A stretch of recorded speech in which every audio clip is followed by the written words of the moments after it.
Quand j'ai découvert le yoga du son, j'allais me cacher au milieu des bois pour commencer à chanter, tu vois. Je me sentais vraiment obligé de m'isoler, quoi, tu vois, pour m'autoriser pleinement à vivre ce truc-là qui était un truc assez atypique. La petite voix, la petite voix, la petite voix, la petite voix. Bonjour, je suis Herveline et j'ai le plaisir de vous présenter La Petite Voix, le podcast qui donne la parole à ceux et celles qui nous font du bien. Ils sont psy, sophrologues, magnétiseurs ou autres et se consacrent à notre bien-être et à notre développement personnel. Que vous soyez sceptique ou convaincu, vous serez sûrement curieux de leurs histoires. Quel chemin ont-ils parcouru pour choisir ces métiers dédiés aux autres ? En quoi consiste leur pratique et que leur apporte-t-elle ? Voilà les questions que je vais leur poser lors de ces conversations intimes, sans blabla. Des conversations qui vont nous éclairer, nous inspirer. Si vous aimez ce podcast, parlez-en autour de vous et dites-le moi avec des étoiles sur iTunes. N'oubliez pas aussi de vous abonner pour ne rater aucun épisode. Alors, prêt à écouter La Petite Voix pour entendre la vôtre ? La Petite Voix, le podcast, c'est parti ! On dit souvent que les yeux sont le reflet de notre âme. Et si notre voix l'était aussi ? Et si elle racontait nos forces, nos enthousiasmes, mais aussi notre côté obscur ? Ce n'est pas pour rien que l'on dit que le podcast est le média de l'intime. Parce que ce qu'il y a là, maintenant, entre vous et moi, c'est la voix, justement.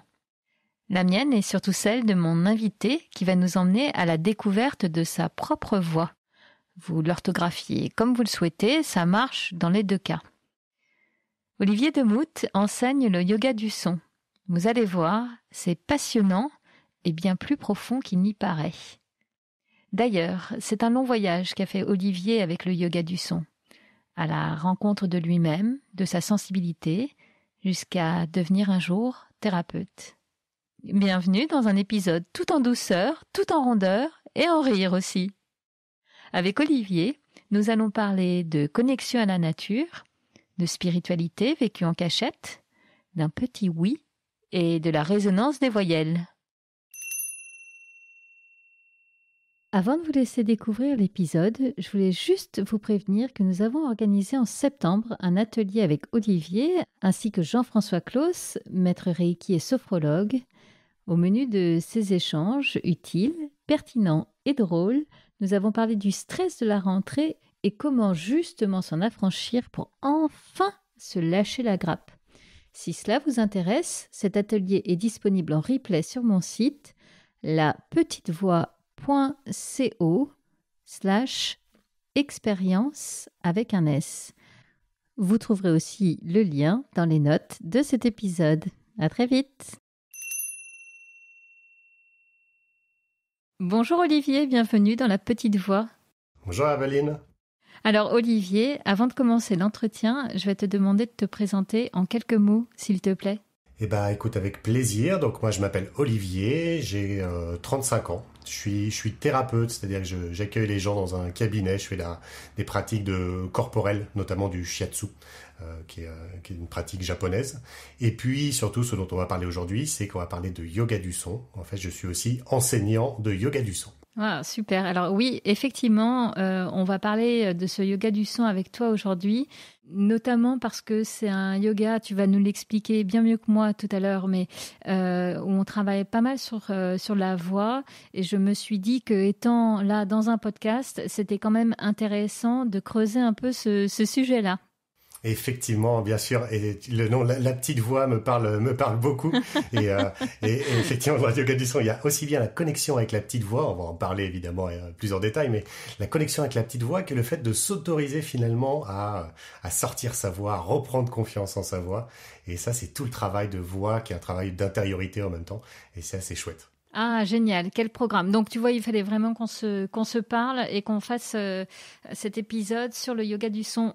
Mais avant de rentrer dans le détail, que tu nous en dises plus sur comment on peut révéler comme ça notre petite voix avec le yoga du son, moi j'aimerais comprendre comment tu en es venu là, d'autant plus que c'est une pratique quand même peu connue. Donc j'aimerais comprendre comment toi, dans ton parcours, comment c'est arrivé. Si je comprends bien, tu as fait des études plutôt classiques dans la géographie, tu étais éloigné un peu de cet univers-là. Complètement, oui.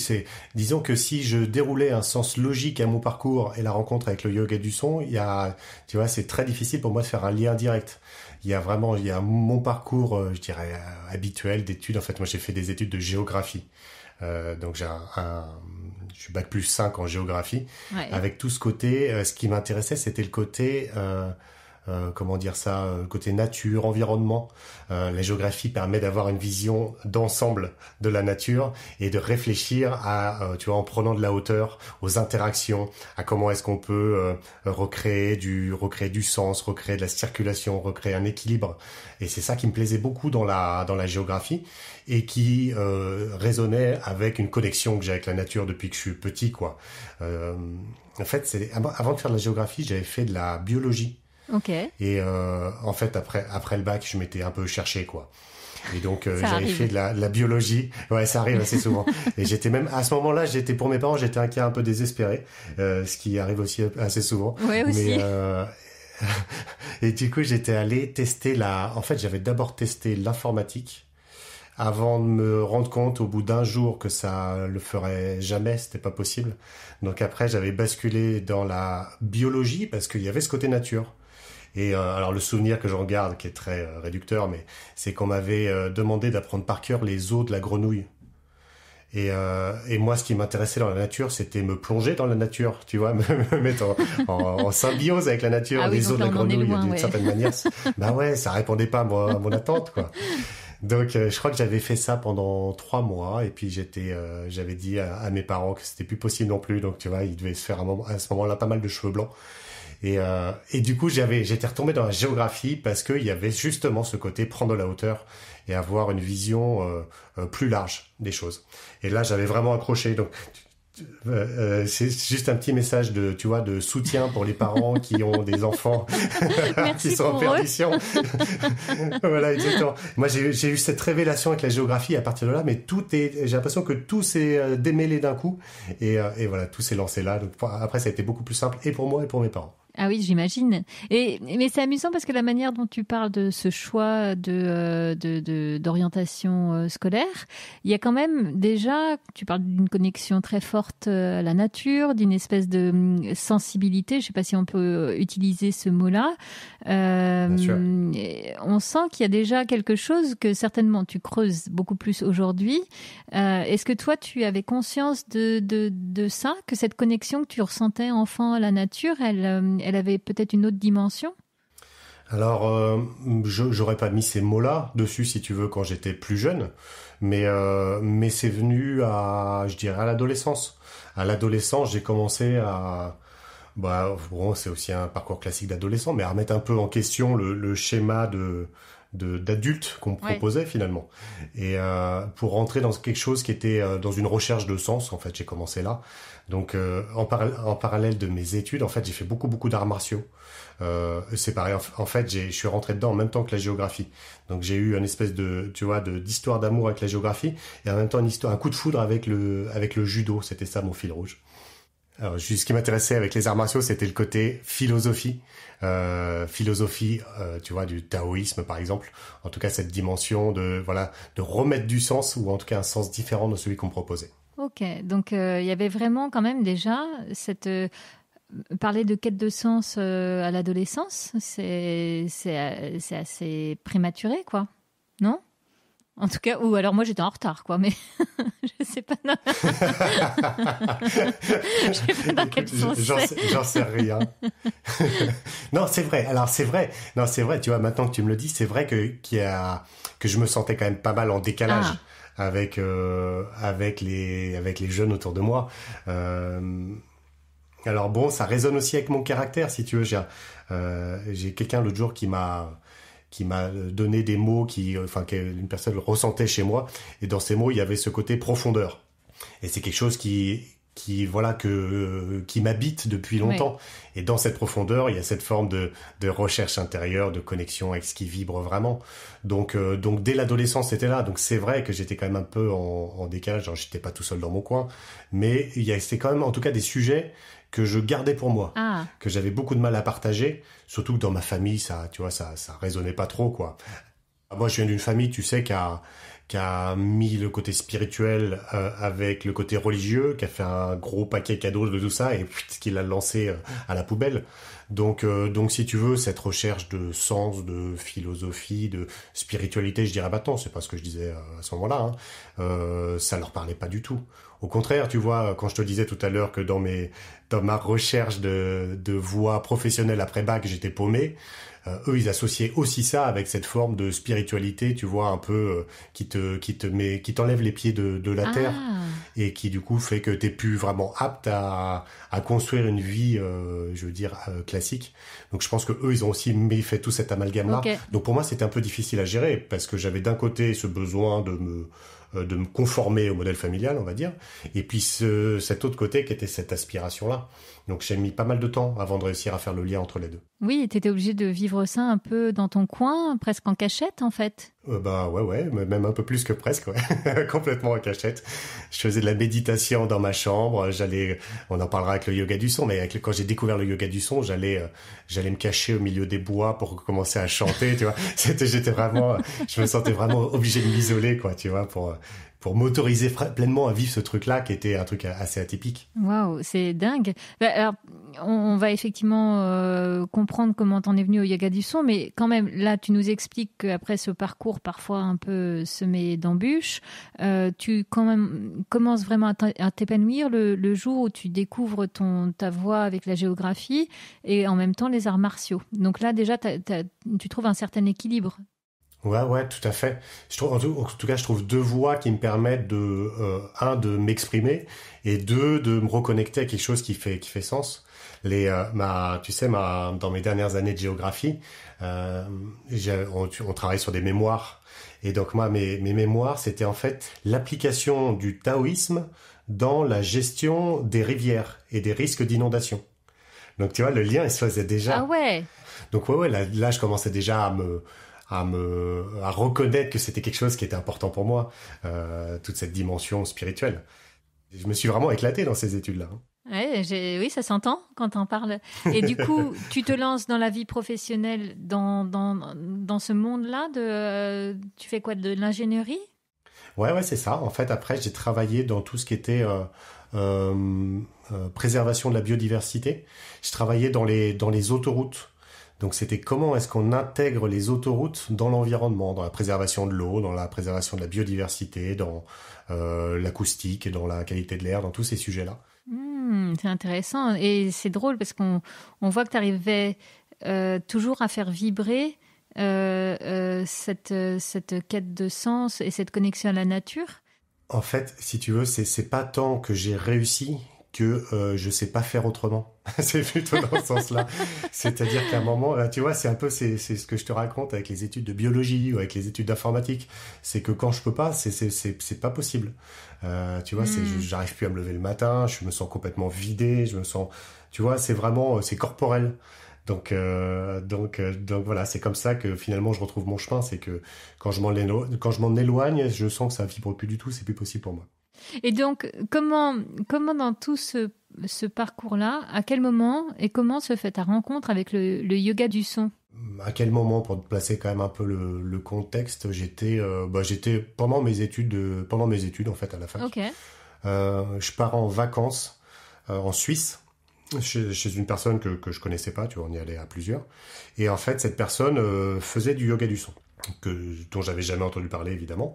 Et donc, elle me fait écouter un CD, et elle me le fait écouter, tu sais, en fait, c'était un CD de chant tibétain. Ok. Et elle me fait écouter le CD, elle me montre le CD en me disant, bon, tu vas trouver ça bizarre, quoi. C'est des chants tibétains, j'avais, je sais pas, 20 ans, 21 ans.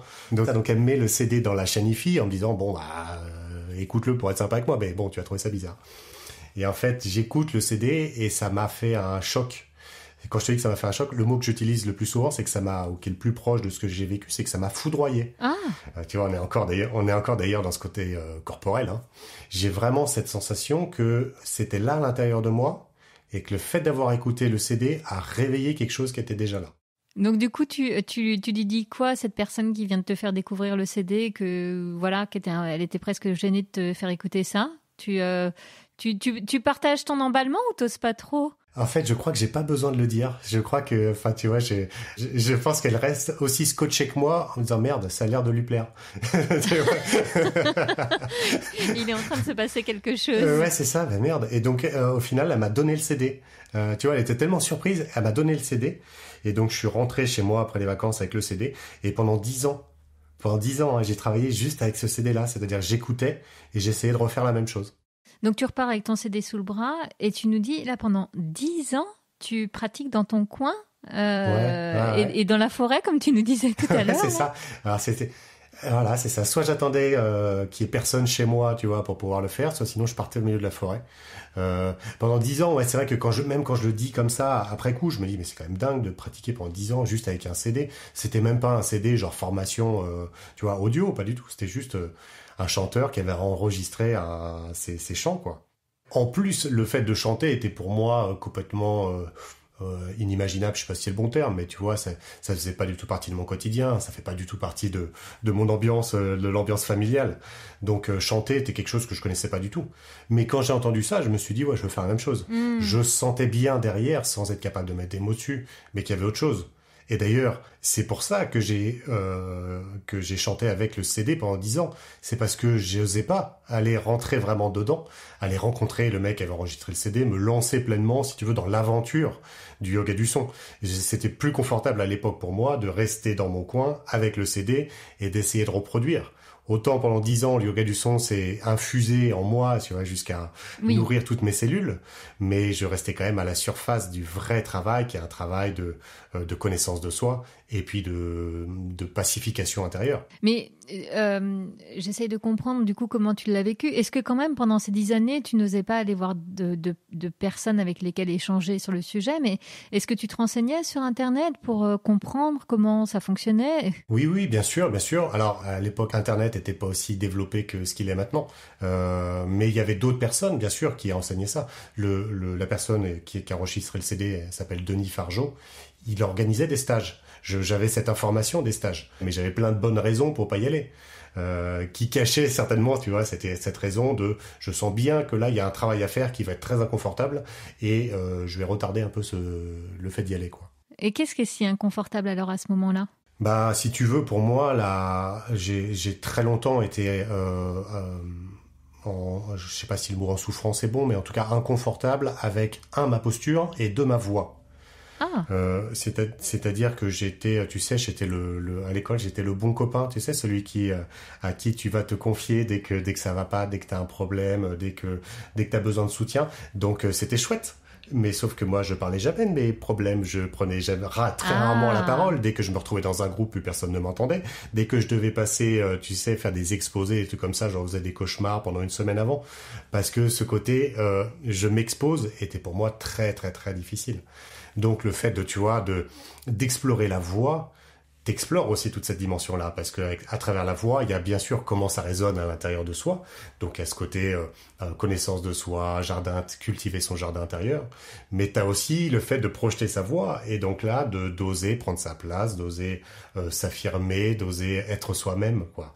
Donc ça pour moi c'était vraiment un objet de terreur. Ok, et c'est amusant parce que tu nous racontes ça avec t'as une belle voix profonde, donc quoi qu'il arrive tu pouvais pas être discret avec ta voix, sauf si elle a beaucoup changé depuis, tu vois, mais tu vois ce que je veux dire?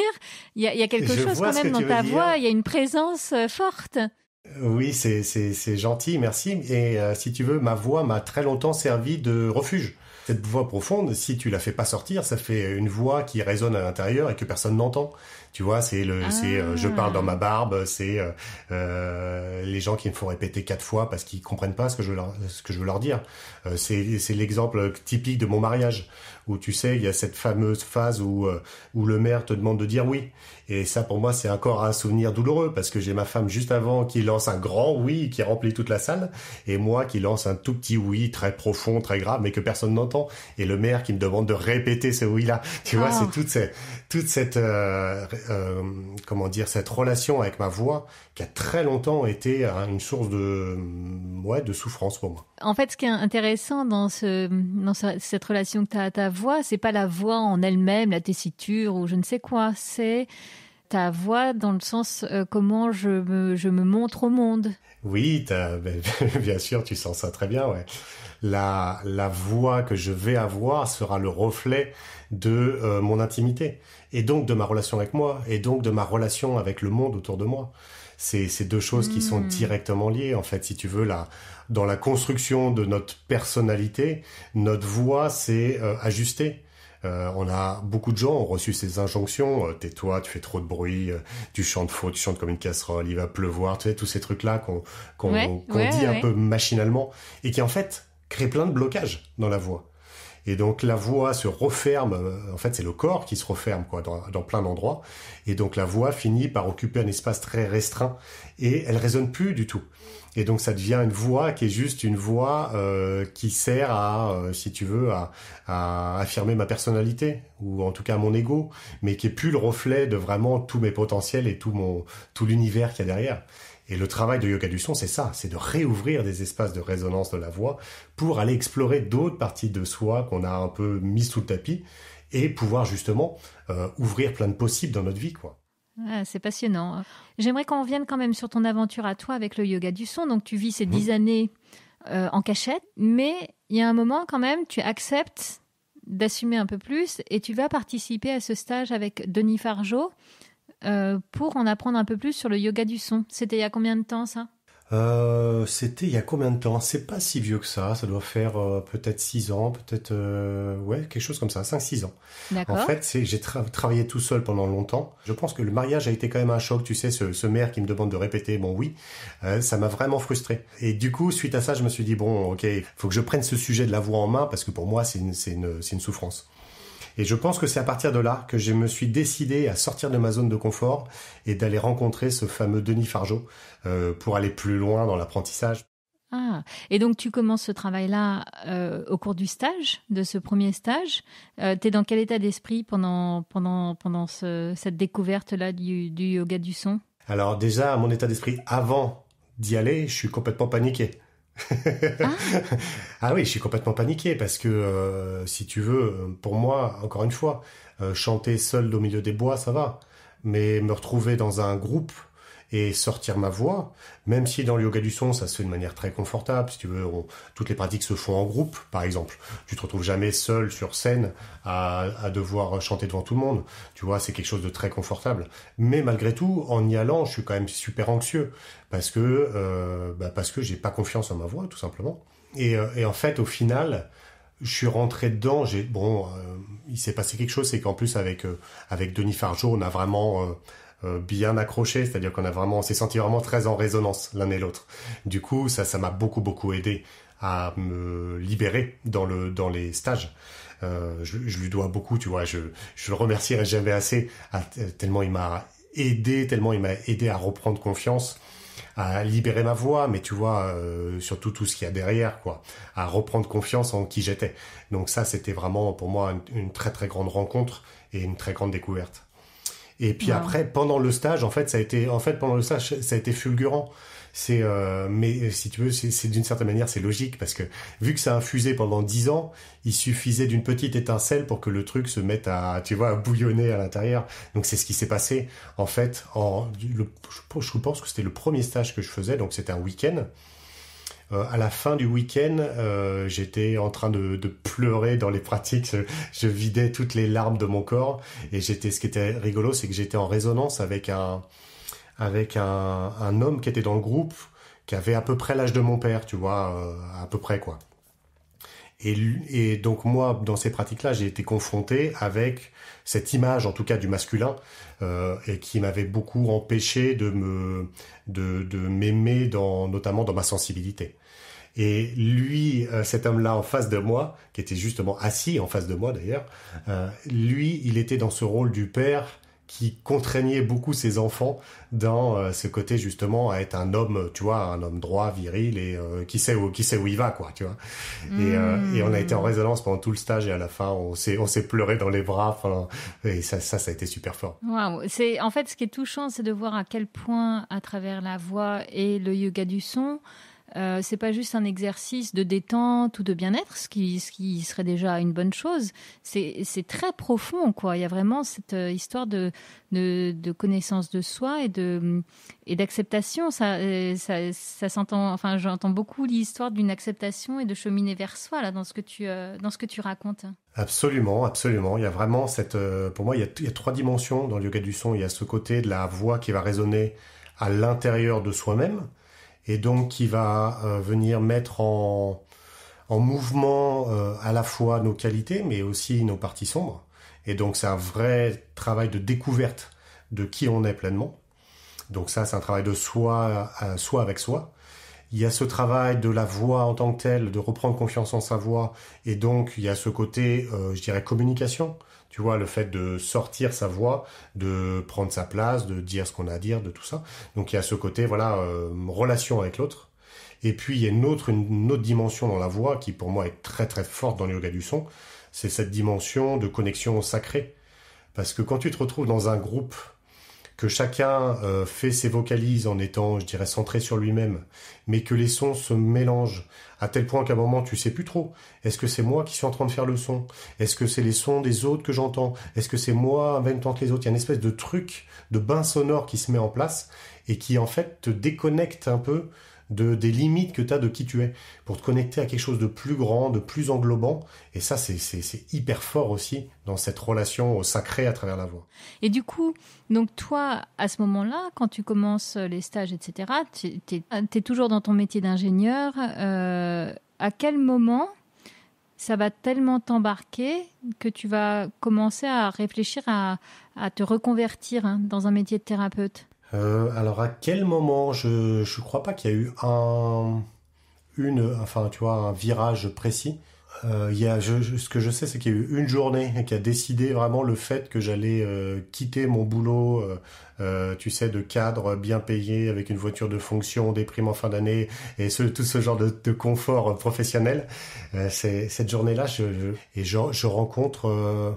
Je crois que c'est 3 niveaux de supérieurs hiérarchiques qui tous me font passer le message d'une manière ou d'une autre, pas de la même manière, ils sont pas coordonnés, mais que moi, si je veux continuer à évoluer, il va falloir que j'aille peut-être m'ouvrir à d'autres horizons. Et à la fin de cette journée-là, je me suis dit bon, allez, ça y est, c'est le moment. Je crois que c'était un vendredi, et donc le lundi, je suis allé voir ces 3 chefs-là, et puis je leur ai donné ma démission en fait.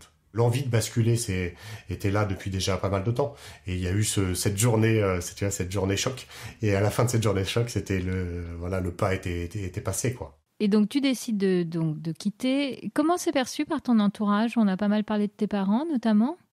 Comme une grande source d'inquiétude, forcément, ce que je comprends. J'avais la chance d'avoir le soutien de ma femme. Donc ça, c'était pour moi, c'était une vraie chance. Et ça m'a décidé à y aller, c'est sûr. Hein. Donc du coup, tu es maintenant à ton compte depuis quoi, 5-6 ans, c'est ça? Ouais, c'est ça, ouais, exactement. Ok. Tu proposes le yoga du son. Alors, on l'a déjà pas mal évoqué, mais j'aimerais juste qu'on s'arrête 2 secondes pour que tu m'en fasses une rapide définition et que très vite, on retire toutes les idées qu'on peut avoir autour de ce mot de yoga et de toutes les postures qu'on peut imaginer. Ouais, t'as tout à fait raison. J'ai parfois des gens qui viennent en stage avec un tapis de yoga et qui s'attendent à faire des postures de yoga en chantant des chants, je sais pas, des chants exotiques. Non, c'est vrai que c'est pas du tout ça. C'est vrai que le mot yoga du son est pas forcément le plus représentatif de ce que je fais, mais j'en ai pas trouvé de meilleur. Donc à la limite, si t'as des auditeurs qui ont des idées brillantes, je suis preneur.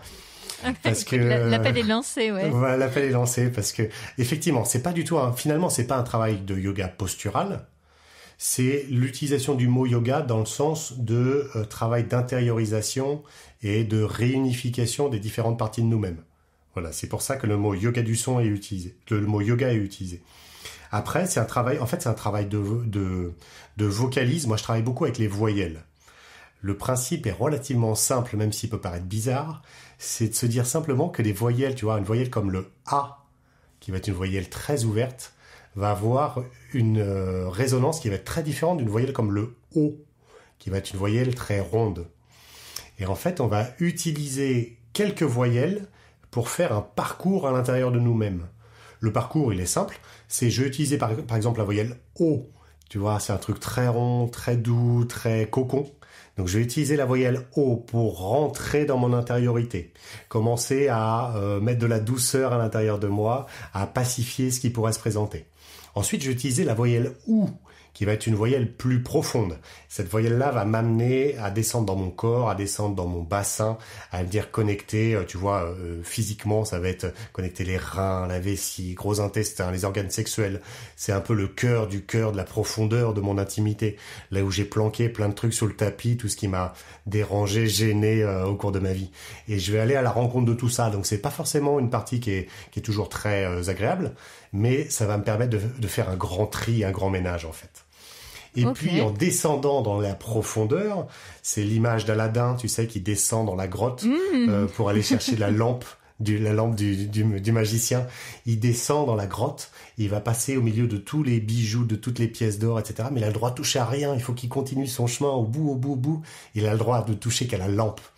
Et dans la lampe, il y a ce magicien. Dans ce travail du OU, il y a vraiment cette descente au plus profond de nous-mêmes pour aller connecter justement cette part sacrée à l'intérieur de nous, cette part du génie, du magicien, ce que toi tu vas appeler la petite voix, que moi je vais appeler la vibration profonde. Et tu vois, c'est toujours ça, c'est aller capter ce qui derrière nos filtres, nos zones de trouble, de souffrance, se cache. Et ce qui se cache, c'est cette espèce de potentiel infini. Et avec la voyelle OU, on va aller connecter ça. Mais une fois qu'on a connecté ça, on va pas s'arrêter là. Parce que là, on pourrait vraiment se dilater dans ce potentiel. Et d'une certaine manière, c'est très confortable, mais on n'en fait pas grand-chose. Ouais. L'idée ensuite, c'est de venir faire le chemin inverse. C'est-à-dire, on vient densifier notre puissance au niveau de notre ventre pour bien s'ancrer effectivement, pour s'ancrer également dans ce potentiel, dans cette dimension sacrée, parce que c'est ça qu'on veut révéler au monde. Et donc, on s'ancre là-dedans. Et après, on fait tout ce travail, notamment avec la voyelle I, qui a été très longtemps très inconfortable pour moi, qui est une voyelle justement de prendre sa place, de marquer son identité, de s'autoriser à être soi, de projeter sa voix.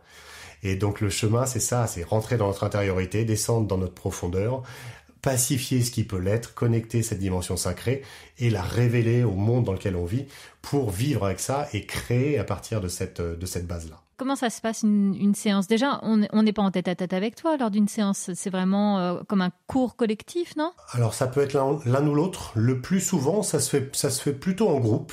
C'est possible de faire des séances individuelles, je dirais presque plus pour aller à la rencontre d'un enjeu particulier de la personne. Mais le plus souvent, c'est des sessions en groupe où on est assis en cercle. On est assis sur des chaises, tu vois, pour faire un truc vraiment très simple et très très utile. Et on va on parcourt pas toutes les voyelles en une séance parce que chacune des voyelles est très riche. Donc je donne des thèmes à la séance où on va travailler sur notre intériorité, on va travailler sur mettre de la douceur, on va travailler sur notre profondeur, on va travailler sur cette dimension sacrée, on va travailler sur plein de choses différentes. Okay. Et donc on va faire par exemple une séance où on va beaucoup faire du son haut. Donc on va travailler un peu sur le corps avec des mouvements qui peuvent être des mouvements de Qigong, des mouvements de relâchement, des mouvements de connexion au corps.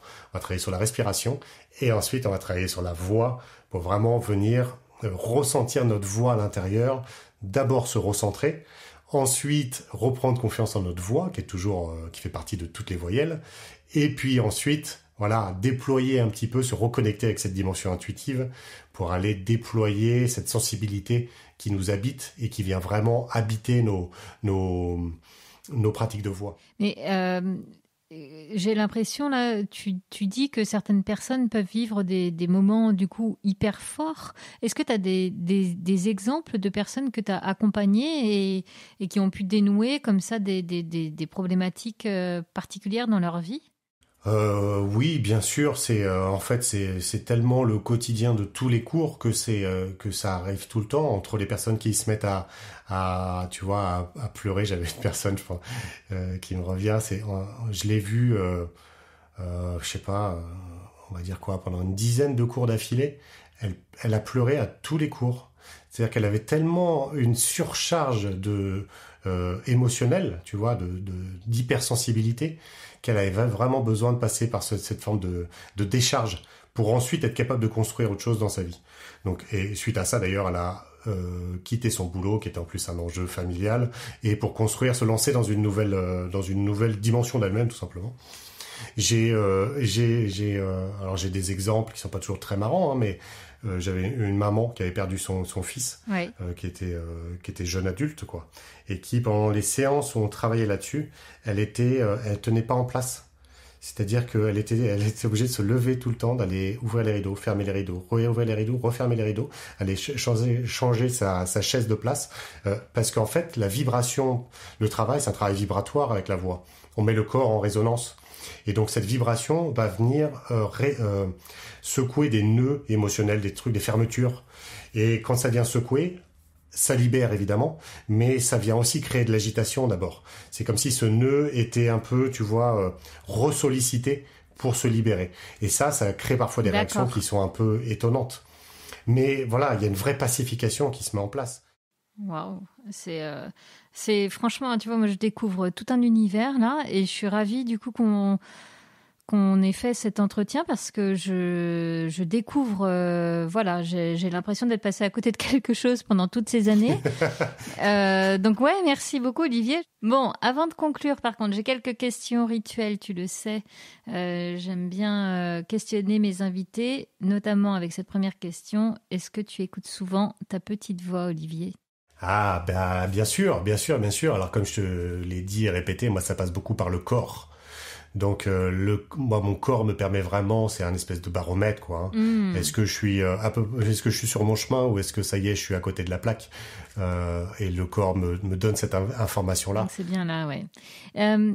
Quel livre a particulièrement marqué ta vie et ton chemin de vie? Alors, évidemment, j'en ai plein, je suppose que tout le monde dit ça. Mais alors, j'en fais ressortir un quand même. C'est marrant parce que c'est pas un livre. C'est pas un livre qui m'a appris beaucoup de choses.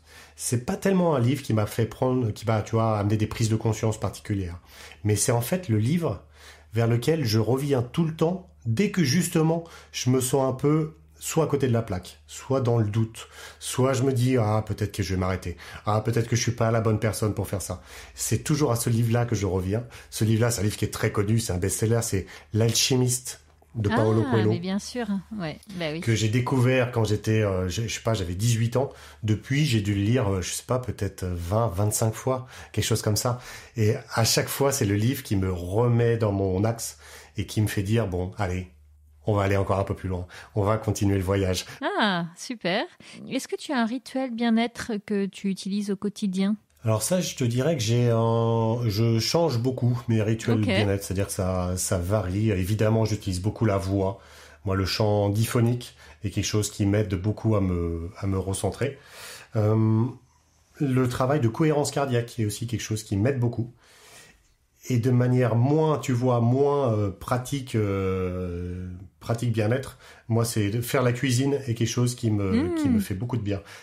Et tu vois, avec cette dimension de mettre de l'esprit dans la matière, la cuisine permet vraiment ça. Et c'est vraiment quelque chose que j'adore. Pas mal comme idée. Et pour terminer, Olivier, j'aimerais savoir si tu es heureux. Alors oui, ouais, je suis heureux, j'ai cette chance-là. Et ce qui m'empêche pas d'ailleurs d'être rattrapé souvent par plein de trucs. J'ai notamment une phrase qui résonne souvent, une phrase familiale, qui est de dire « Aujourd'hui ça va, mais demain on n'est pas sûr ». Et tu vois, donc terrible. Tu répondrais aujourd'hui je suis heureux. Ouais, c'est une idée assez dure parce que du coup t'es jamais sûr de ce qui va arriver. C'est une idée qui est basée sur l'insécurité. Donc c'est quelque chose que je dépasse, mais qui me rattrape parfois. Donc je te réponds, est-ce que je suis heureux aujourd'hui ? Oui, je suis heureux aujourd'hui. Et ça c'est concret. Ouais. Et ça c'est sûr. Et c'est très bien comme ça. Donc écoute Olivier, merci beaucoup. Merci de m'avoir fait découvrir tout cet univers-là du yoga du son. Merci d'avoir partagé aussi comme tu l'as fait sur ton parcours avec autant d'authenticité. C'était un très bel entretien. Donc merci beaucoup. Eh ben, écoute, Herveline, merci à toi. C'était effectivement un chouette moment. Merci de m'avoir posé des questions avec ta sensibilité. Et grâce à cet entretien, on va faire effectivement un peu plus connaître le yoga du son, qui est quand même encore assez confidentiel. Donc, merci infiniment. La Petite Voix, le podcast, c'est fini pour aujourd'hui. Rendez-vous mardi dans 2 semaines pour le prochain épisode. Si celui-ci vous a plu, alors dites-le moi avec des étoiles sur iTunes. Parlez-en aussi autour de vous. Et pour ne rater aucun épisode, pensez à vous abonner sur votre appli de podcast ou sur les réseaux sociaux. Vous me trouverez en cherchant La Petite Voix le podcast sur Facebook, Instagram, Twitter et YouTube. D'ailleurs, c'est sur ces pages que je vous raconte les coulisses de ma rencontre du jour et que vous trouverez toutes les références de l'épisode. Une dernière chose qui me tient vraiment à cœur, je serais ravie d'échanger avec vous sur vos impressions, de recevoir vos questions et vos suggestions sur les invités que vous aimeriez entendre. Alors surtout, n'hésitez pas à m'écrire. Merci beaucoup et à bientôt sur La Petite Voix.